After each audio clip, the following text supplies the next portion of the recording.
जाहिद मकसूद साहब, आप इस सिलसिले में ये बताइएगा, क्या समझते हैं किस तरह से विनिंग स्ट्रीक बनाई जाए और उसको बरकरार किस तरह से रखा जाए?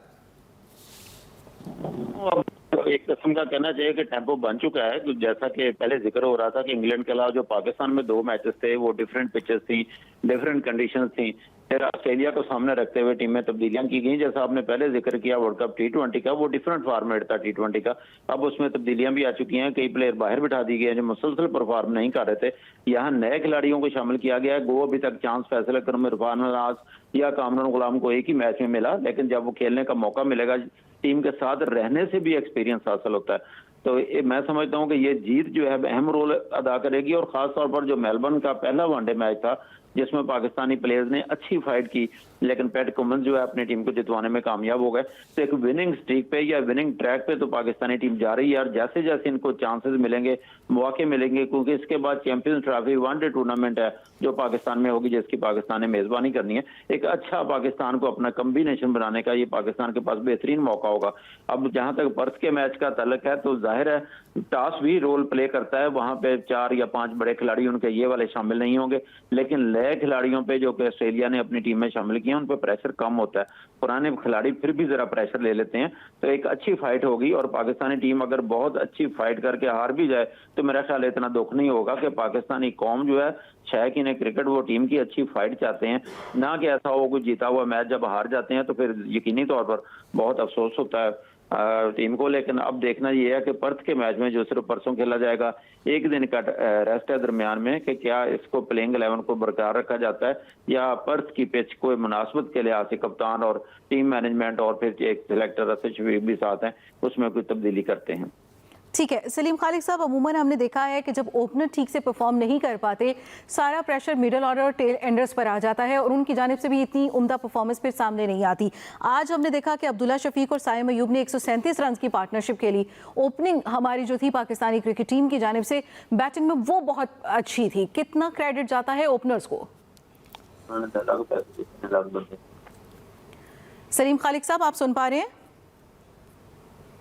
आवाज मेरी?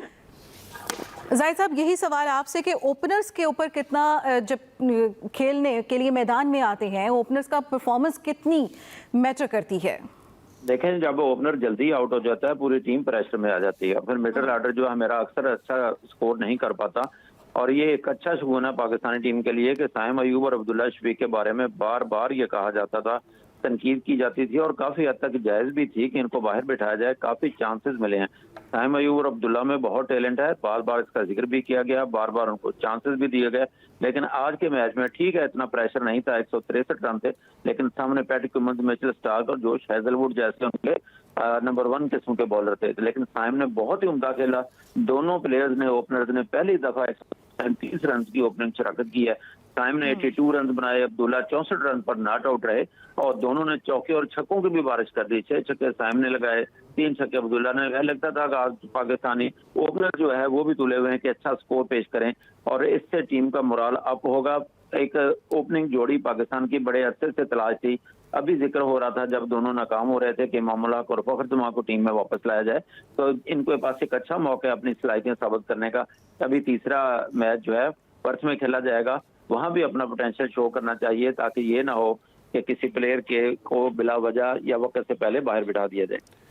सही। सलीम खालिक साहब, आप क्या समझते हैं? जाहिद मकसूद साहब के सिलसिले में राय सामने आई जब सवाल हुआ अब्दुल्ला शफीक और साइम अयूब के बारे में।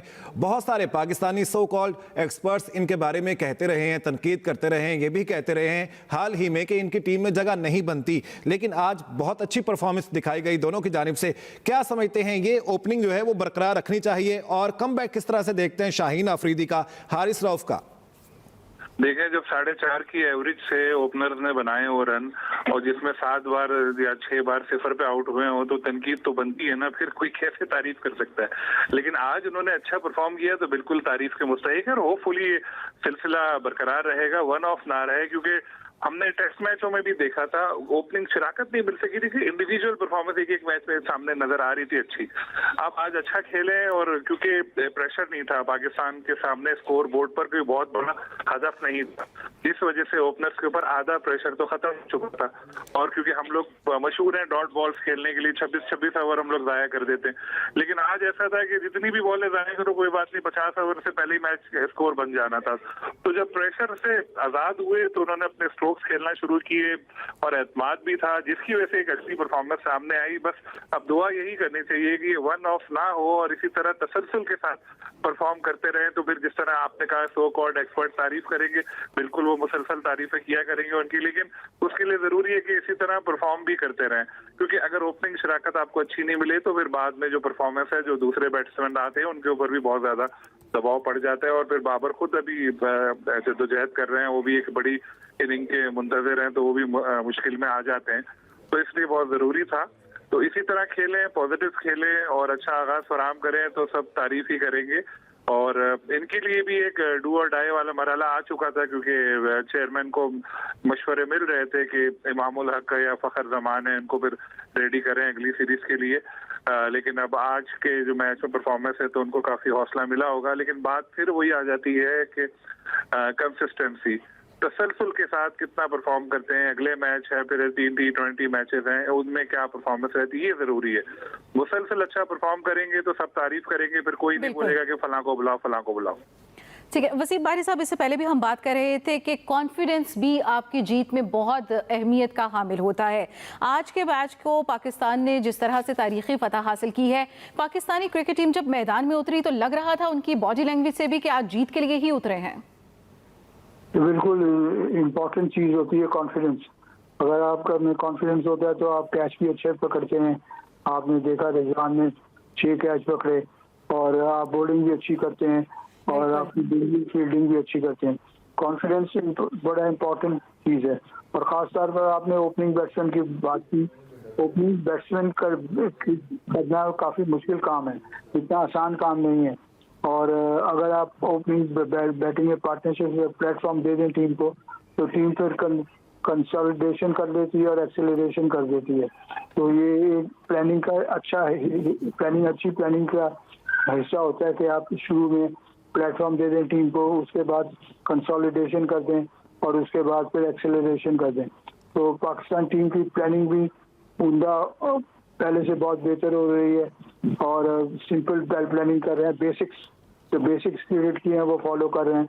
बॉलिंग में विकेट टू विकेट बॉल कर रहे हैं, विकेट लेने की कोशिश कर रहे हैं और तेज शॉर्ट पिच बॉल नहीं कर रहे हैं।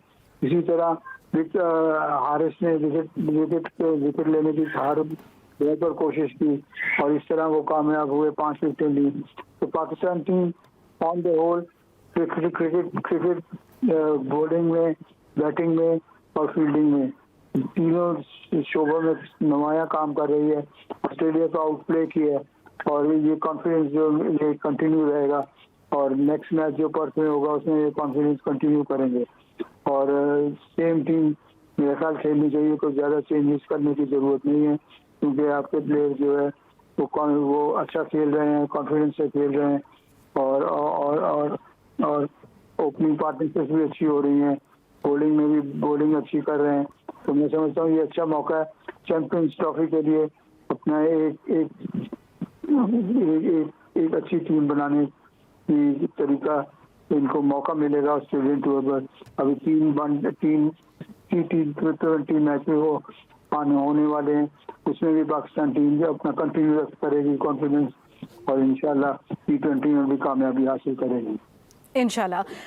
जाहिद मकसूद साहब, इससे पहले भी हम बात कर रहे थे कप्तान बदलने से, टीम कॉम्बिनेशन बदलने से, और हमने देखा कि टीम की रवानगी से काबिल मीटिंग्स होती रहीं, टीम का मोराल अप किया जाता रहा, टीम को कुछ गाइडलाइंस भी दी जाती रहीं, टिप्स दी जाती रहीं और जो इक़दामात उठाए गए कि पाकिस्तानी क्रिकेट टीम में बेहतरी लाई जा सके, परफॉर्मेंस बेहतर की जा सके, आज उन तमाम चीज़ों का रिजल्ट हमें दिखाई दिया। देखें मोहसिन नकवी साहब, जहाँ तक वो बार बार कह भी चुके हैं कि जो उनका सर्जरी उनके नाम से मंसूब किया जाता है, तो रफ्ता रफ्ता टीम में तब्दीलियां तो आई हैं, चेंजेस आई हैं। फिर आकिब जावेद को लेकर आए हैं और पहली दफ़ा पाकिस्तान की हिस्ट्री में पहली दफ़ा किसी अंपायर को भी सिलेक्शन कमेटी का हिस्सा बनाया, जो वो अलीम डार हैं। अलीम डार ने ना सिर्फ 3 दफ़ा जो है बेस्ट अंपायर का अवार्ड लिया ICC का, बल्कि ICC से वो रिटायर हो गए। हालांकि वो पाकिस्तान में डोमेस्टिक जो क्रिकेट है उसकी में अंपायरिंग करते हैं और नेक्स्ट ईयर भी करेंगे, इसके बाद मुकम्मल तौर पर रिटायर हो जाएंगे। और अलीम डार का इस सारे सिनारियो में जिक्र ना करना ज्यादती होगी। ज्यादातर क्रेडिट जाहिर है आकब जावेद को जाता है, साथ अजहर अली भी मौजूद है। अलीम डार के बारे में तो ये भी कहा जाता है कि उन्होंने ही ये चीजें बताई थी कि रूल्स के मुताबिक दूसरा मैच भी एक पिच पे 2 मैच कराए जा सकते हैं और मुल्तान में मुसलसल दूसरा मैच हुआ। तो अच्छे तजर्बे से पीसीबी जो आप फायदा उठा रहा है और आकब जो है वो लाहौर कलंदर को भी उन्होंने फतह दिलाई आपके सामने है। तो यूं कहना चाहिए कि रफ्ता रफ्ता एक्सपीरियंस का रिजल्ट बहरहाल पाकिस्तानी टीम की जीत की सूरत में नताइज सामने आ रहे हैं। स्पोर्ट्स एडिटर जाहिद मकसूद साहब, सलीम खालिक साहब और वसीम बारी साहब, आप सबका बहुत शुक्रिया।